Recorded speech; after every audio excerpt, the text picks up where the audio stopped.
Hi, this is Matt Curfman here for an edition of Matt's Minutes. Thank you so much for tuning in.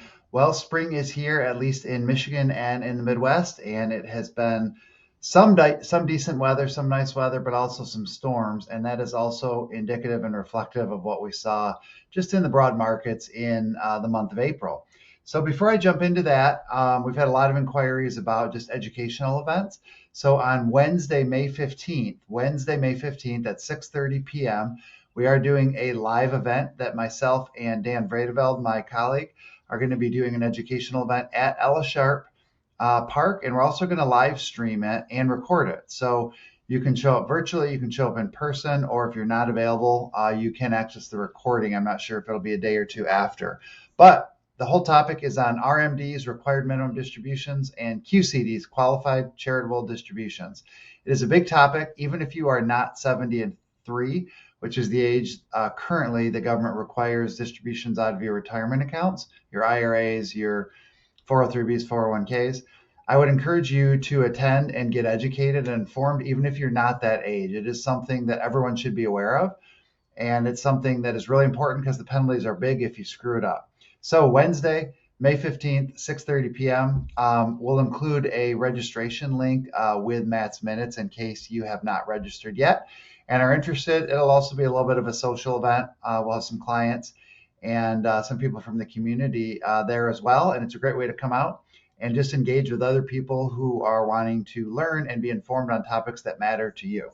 So with that, just a couple of updates for the month. I mentioned the storms kind of in the market. So here's a chart I've been kind of trending from or using, and I basically have the price returns of the S&P, the Dow, the NASDAQ, and then Bloomberg, which would be corporate bonds in the U.S. You may recall 2022, that was the year the Federal Reserve, seems like a lifetime ago, started aggressively raising rates. That caused chaos in both the stock and the bond market. The pink line here is the bond market. 2023, you can see there was an attempt at some recovery, but from 2022, it wasn't enough to kind of get positive. So then you see the first 4 months of 2024, and the solid line here is the 0% return. So remember I said when you see headlines that say markets are hitting all-time highs, what's really happening is in the first 4 months of this year, they started to break through 1 point higher than they were 2 years and 4 months ago, 29 months ago. And then you can kind of see they peaked a little bit here around March 31st, and then the month of April kind of fell back off a little bit. Why did that happen? Well, they fell back off from headlines, and so there's talk about what's gonna happen with the Federal Reserve as far as interest rates go. Are they going to raise rates? Are they going to keep them the same? What's happening with inflation? And early in the year, the Federal Reserve came out and suggested they might start to lower rates a little bit in the second half of this year. Inflation reports came out a little hotter, a little higher than they expected. And so they kind of walked that back a little bit and said they may need to keep rates where they are longer. It appears that there is not an indication they're going to raise rates. So we kind of just settle into where we are for now. There's still a lot of uncertainty, but that's really the main thrust of what we saw cause that uncertainty. On the other hand, corporate earnings have come out. Earnings season is upon us. And by and large, corporations are doing reasonably well. And that matters. And also, unemployment is still quite low, under 4% nationally. And so what that tells us is if you want to work, it seems that there is work available. We do still think artificial intelligence will be a driving force as far as company efficiencies, especially with unemployment this low.